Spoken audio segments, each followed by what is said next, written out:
Thank you for joining the Author Spotlight Show. My name is Gail Watson, President and CEO of Women Speakers Association. As part of running a global community of women in 120 countries, it is my privilege that I get to connect and have conversations with women from all over the world, stepping into finding and owning their own voice. It is very exciting when we see her put her words on paper into a book so that they can be easily shared.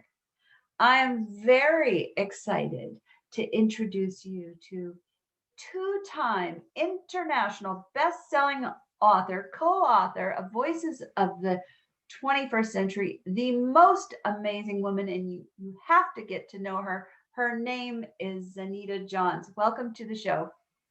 Thank you, Gail. That is so awesome. Happy to be here. Well, you are just amazing, and I can't wait to share you with the listeners because truly you are somebody we need to know. And you share a personal journey and a surprising one in this book. And it's all about you being invisible no more. So please share with us what inspired this story to come out of you.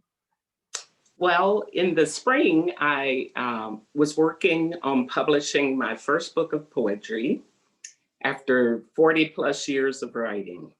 I retired in 2007 and realized it was time to go public. As part of that journey, I joined WSA and decided to join Voices For. My goal when I joined Voices For was to write a chapter that allowed me to share my poetry. And by doing that, I'm retelling a story. I have a heartwarming story in the chapter that reflects what I talk about in my writing. It relates perfectly to at least three of my poems. And so in the book, I've shared excerpts from three poems, and we'll talk later about the main poem, but the story is called Invisible No More. I'm a retired human resources leader. I was at the University of Colorado for 29 years, and I wrote a poem called Invisible No More to capture feelings that I had sometimes in meetings in a predominantly white university where I often found myself as the only Black person in the room, very comfortable no matter where I was. But I was in one meeting one day, and I noticed that only when I spoke was when I had eye contact where people looked at me.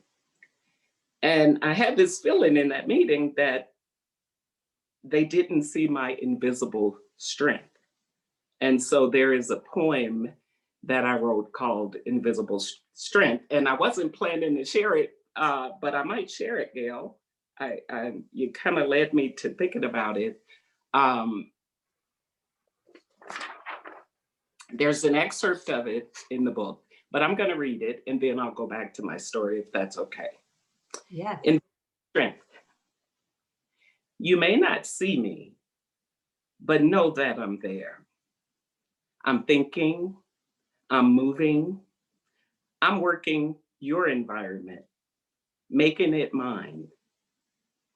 I've claimed it for mine. You don't look at me, but I see you. I'm watching, I'm looking, I'm noting your moves, preparing for mine. To make a difference for mine. Invisible to you, vivid to those who matter. My quiet strength is loud to others who are mine. Continue not to see me, not to look, but you can't ignore my impact. When my work is done, you'll see. Now, that last verse is the excerpt in the book, and it relates to the story that I retell. I read an article by CNN's religion editor, Daniel Burke. He shared a story of an incident at a hospital in Orlando, Florida. The hospital's name is Dr. P. Phillips Hospital. And there was a COVID-19 patient, retired Air Force Colonel Jason Denny. He was gravely ill. He had received his last rites and had basically given up. And this was early on when families weren't allowed to go in the rooms. And so the hospital chaplain manager created talking points for the essential services staff, the housekeepers who had to go into the room. She created talking points for them to share with the patients to give them hope. And I'm getting her name wrong, Rosara Quinteros, I might be mispronouncing it, was the housekeeper from Guatemala. She would go into Mr. Denny's room daily and speak to him. She'd talk about faith and family. And in the end, he said she saved his life. Now that's an essential services staff who was invisible, expected to be invisible before. She's invisible no more. You, when you speak, I mean, you send chills through me. When you read those words, they were touching at such a deep level. You know, tell me, Zan, when somebody who doesn't know you is picking up this book, they're somewhere around the world, what would you like them to take away from this story? I want people to know that we all have value. I want them to know that love and compassion, it costs us nothing to love, to share love. Every word shared is an opportunity to love. I was raised in the South, segregated South. My parents raised us to know our value and to know that everyone had value. I want readers to read my story, see the impact that the housekeeper, Rosara, had on a retired colonel's life. She saved his life. A little compassion and empathy goes a long way. That's what I want the readers to take away. What matters? What matters? And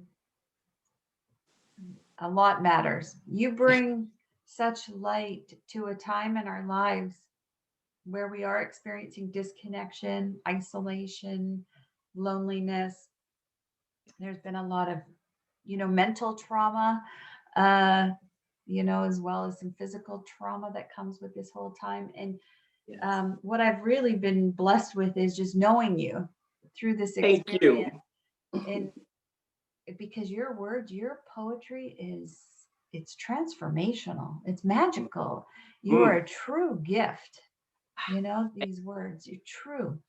So tell us where, this show, this poetry, okay, first of all, we know you're not invisible anymore. You are visible. No, I'm.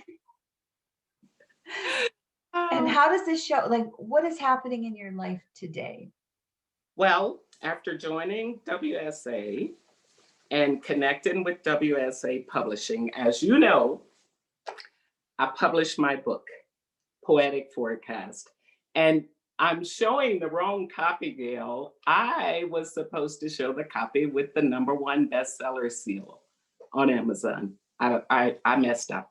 But anyway, it is a #1 bestseller. And what has happened for me is, like I said, initially didn't want to be in the spotlight because I'm kind of, when I retired, I felt like, okay, I'm ready to be behind the scenes. I want to just sit back, enjoy my family, and write poems and publish them and say nothing. Well, I joined WSA at the encouragement of my sister-in-law, Janet Sawyer. She said early on, you're publishing your book, you need to join WSA and you need to be in Voices For. You need to share one of your poems. They've never had a poem in Voices. And I said, I hesitated first, but I always follow her lead. Thank you, Janet Sawyer. So I joined WSA, and here I am in Voices For. Very happy to be there. And I am no longer invisible. I'm in the spotlight and I'm enjoying it. It's rewarding because I'm making a difference. That's really what it means to me. And I'm in the company of 40 extraordinary women and connected to them and their networks.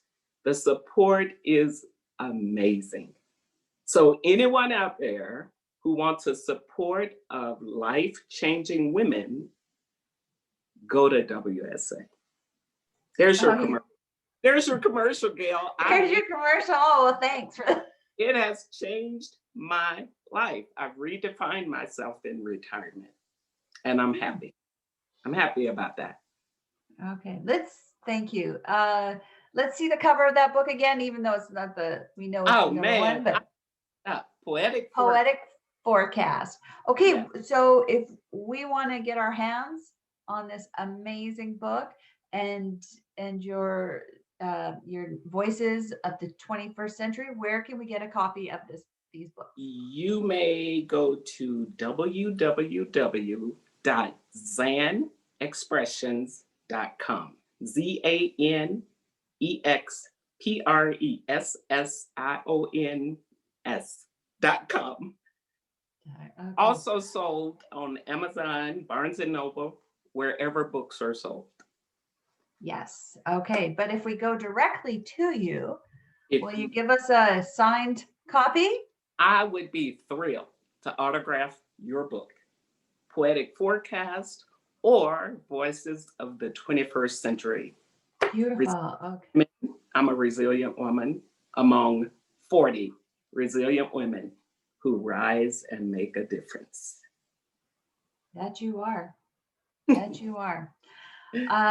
So to our listeners, definitely, this is one of the best books out there. Go get yourself a copy. As Zan was talking about how this time has really changed our lives, this would be also a beautiful gift to give to those who are supporting others out there and our frontline staff or our friends who are out there supporting their families. A beautiful gift. So go get a copy for yourself. Go pick up about, 20 or 30, make that list of people, give them all a copy. It's a simple, easy way to say, I see you. You're not invisible. Right? Invisible no more. Invisible no more. You also hold a very special place in this book. You read to me one of your amazing poems, and it moved me on such a level that it took my breath away, and it really brought this past year into one beautiful place. And I would love for you to, just as we conclude our time together here, to share that, but also where those words came from.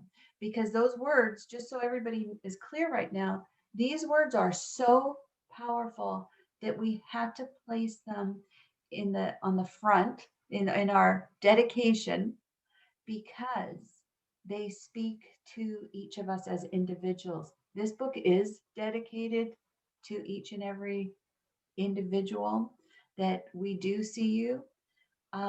and these words speak directly to you. So thank you, Zan, for sharing your words, and I'll let you take it from here. Okay, thanks, Gail. The poem is called What Matters, and seeing it at the front of Voices for is amazing. We dedicate it to women and to everyone across the world.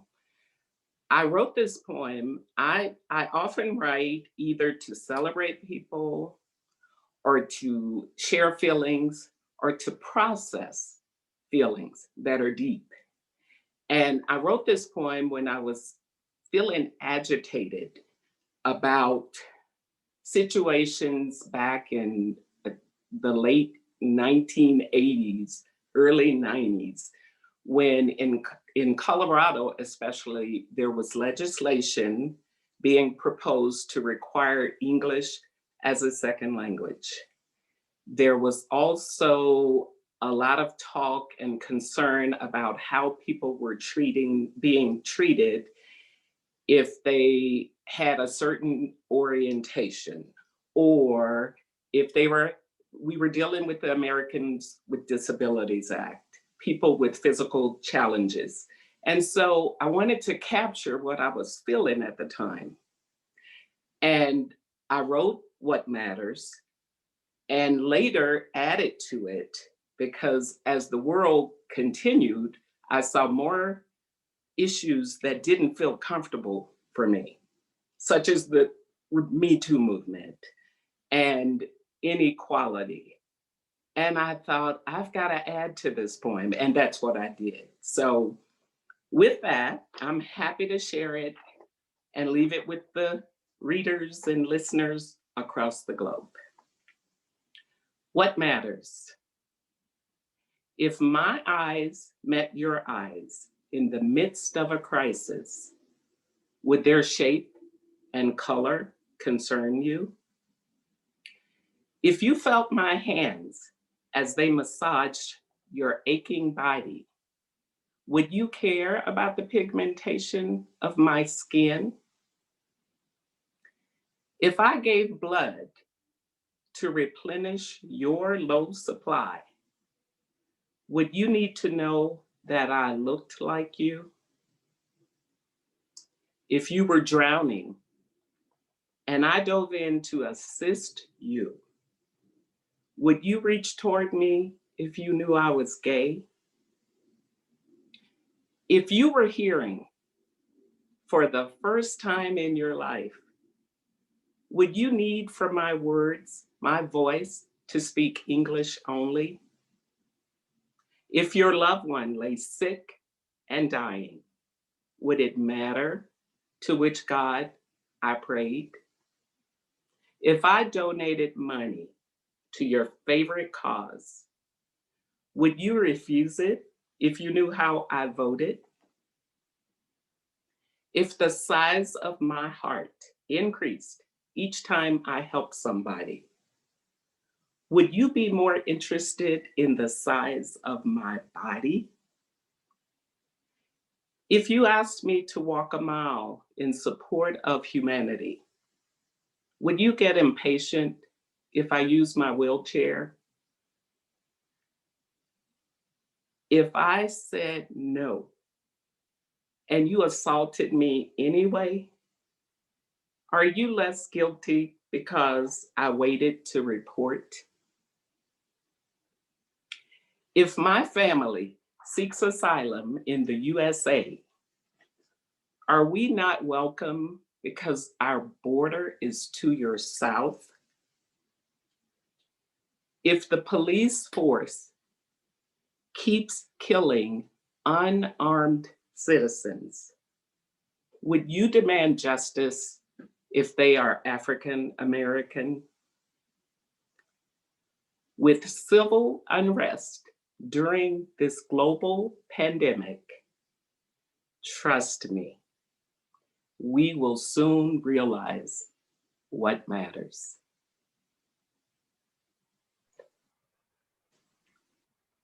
Thank you.